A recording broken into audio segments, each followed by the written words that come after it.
recognize it. The sweet crackle of a dropped needle.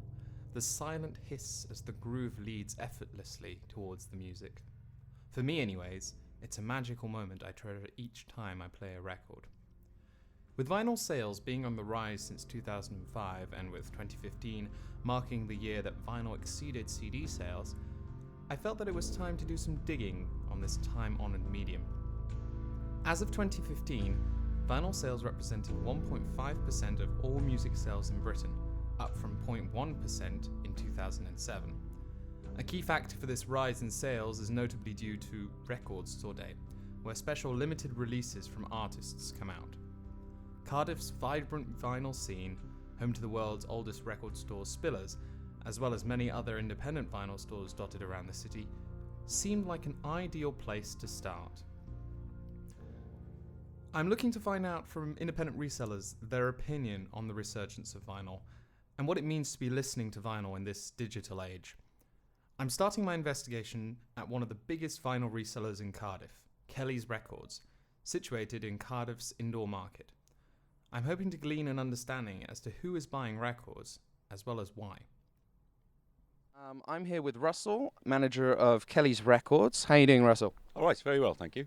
It's about 9:30 in the morning. We're both a little bit bleary-eyed, but I'm sure we're going to manage this. So in the past 10 years, vinyl sales have been on the rise, and in 2015, big announcement all over the world, vinyl sales have exceeded CD sales for the first time since 1996. Has there been a similar change in Kelly's Records? I mean, HMV noticed it.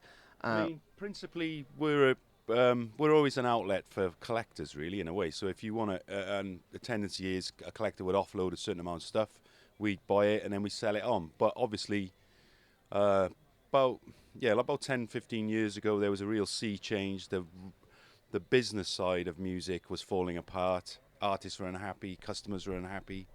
So really, for a short period, we were one of the Spillers and ourselves, really one of the only record shops or people selling music that is still standing in the city centre anyway.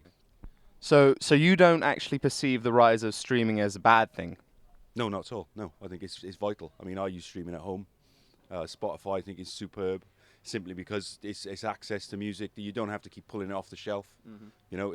It's a monthly subscription. You can cancel it whenever you like. So yeah, it's really a shift in that. It's not really business. I wouldn't put that. It's convenience, and the way people listen to music, has changed. But artists and bands, they've been forced back out onto the scene, performing music live. So I think that has a huge part of it as well. That if you're a decent band, you can actually make a decent amount of money touring, and really that's the core of their business now.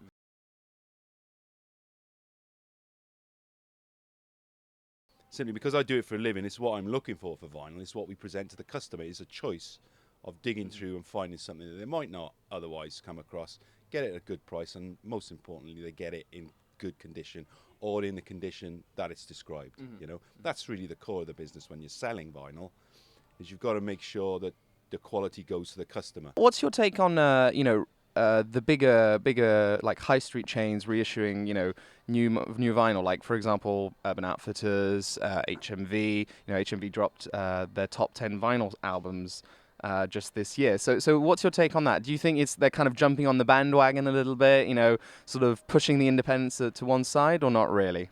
No, I mean, the truth of that is they're so mercenary, they're just going to go follow the money. So they're producing some of the 180 gram stuff, that they're reissuing is okay, but they don't take as much care in reproducing it sometimes. The covers can be almost look photocopied in a way, but again, that's always going to happen. I mean, as soon as somewhere like Tesco is selling vinyl, then it's making money. Mm-hmm. For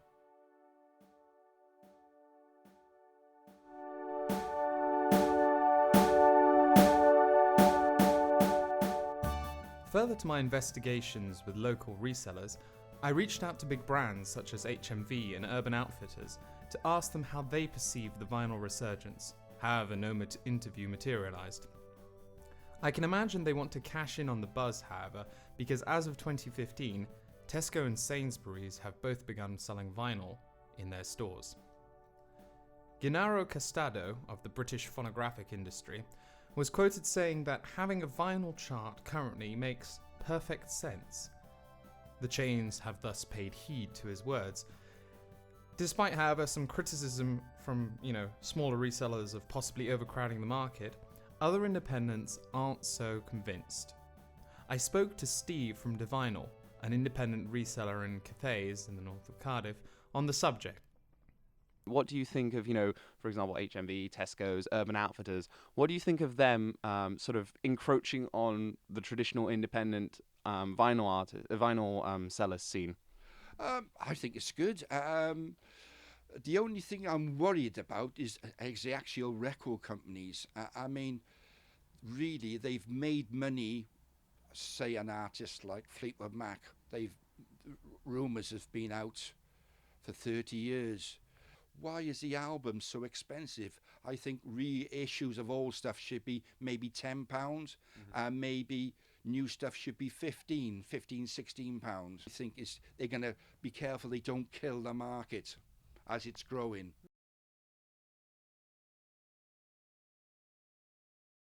Yes, I've always sold loads and loads of records, and I'm finding I'm selling even more now, especially to the younger crowd. And obviously, sales of CDs had dropped off. The same with DVDs. But because on the back of vinyl, people are buying CDs again. It's a strange situation. I think it's that tactile sort of thing. Something you have in your hand, you can look up, you can read instantly. Who's this guy on there playing guitar? He's fantastic. Who is he? Yes, Eric Clapton. I must research this guy. And I think it just goes on from there. And of course, a big thing with the younger people is the artwork. They just can't believe the artwork. And it's some people going out and picking up broken records just for record sleeves, so they can stick it on the wall. And it's unbelievable. It's fantastic. So where do we go from here? It's just vinyl after all. The sound, the experience. People want a tactile experience of music. They want a visual spectacle when they're listening to their favorite piece. They want to get to know the artist they're listening to without having to resort to a Wikipedia page. And with the breadth of old vinyl at prices that beggar belief, they're cheaper usually than iTunes albums, it's a great way to discover new music. My conclusion from this whole endeavour has been two things. First of all, vinyl is not going anywhere.